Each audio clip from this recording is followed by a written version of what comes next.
Hi everyone, welcome back to my channel. So today we are going to talk about the limit definition of the derivative. Okay, so using the limit definition of the derivative, we are going to find the derivative of x squared. Okay,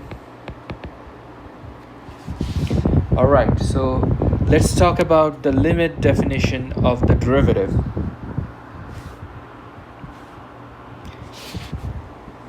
So the limit definition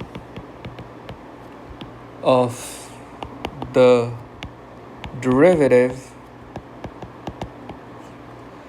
says f prime of x equal to limit as 8 approaches 0 f of x plus h minus f of x divided by h. Okay, so as you can see, we already have f of x, which is equal to x squared. We need f of x plus h. Okay, all right, so let's find out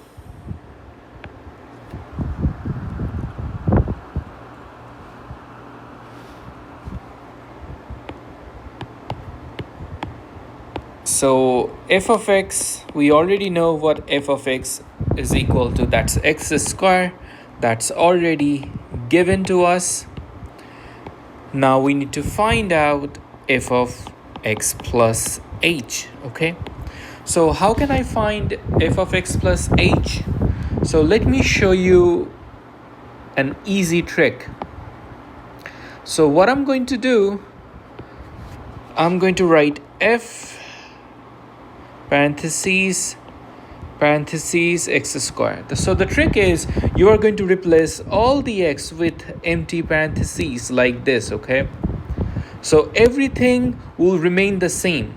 F will remain the same, the parentheses will remain the same. You are just going to replace all the x with empty parentheses like this. Okay, so now since we want to find out f of x plus h, we are going to write x plus h in these empty boxes. Okay, so x plus h. So now let's do the calculation.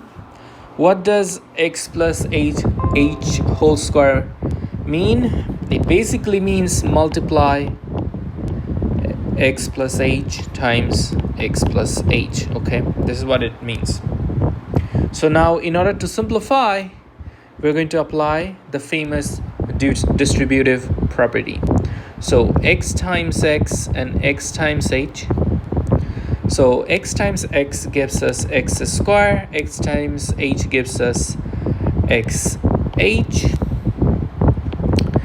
X times x will give us x squared. I'm sorry, not this. Okay, I'm using too many colors. All right, so h times x will give us xh, and h times h will give us h squared. Okay, so now I'm going to combine the like terms. So that's going to give us x squared plus x. That's going to give us, so I have two xh, right? So we can add them up. That's going to give us 2xh plus h squared. Okay, I hope I didn't confuse anyone. The idea is simple. We already have f of x. Now we want to find out f of x plus h. So what I did, I basically substitute all the x term with x plus h. Okay, and then I applied the distributive property. I combined the like terms, and then I got x squared plus 2xh plus h squared.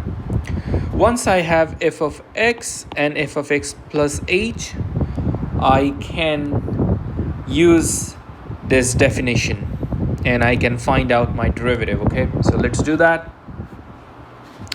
So the limit definition of the derivative says f prime of x is equal to limit as h goes to 0, f of x plus h minus f of x over h, limit as h goes to 0.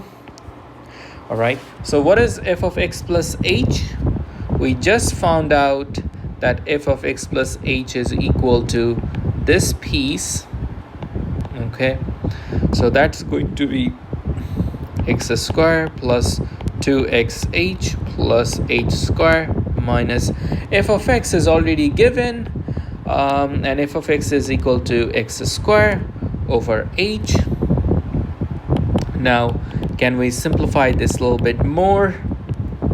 X square cancel each other out, so we have 2xh plus h square over h.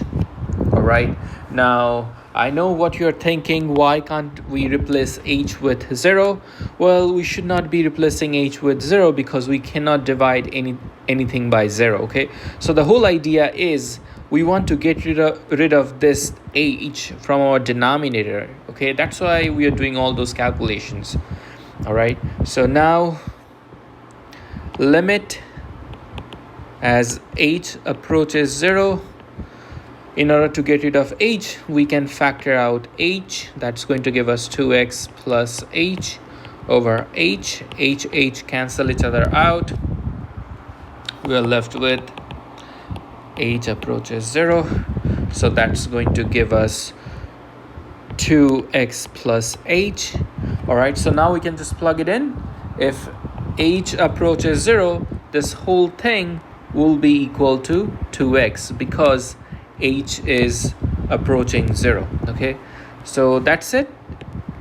We found our answer. You do not have to write limit again because we already we have taken care of limit in this line, so you don't have to write limit again. Okay, so the answer is going to be 2x. So the idea is if you take the derivative of x squared, the answer should be equal to 2x. Okay, let me know if you have any question or concern. I'll try my best to answer the questions. Okay.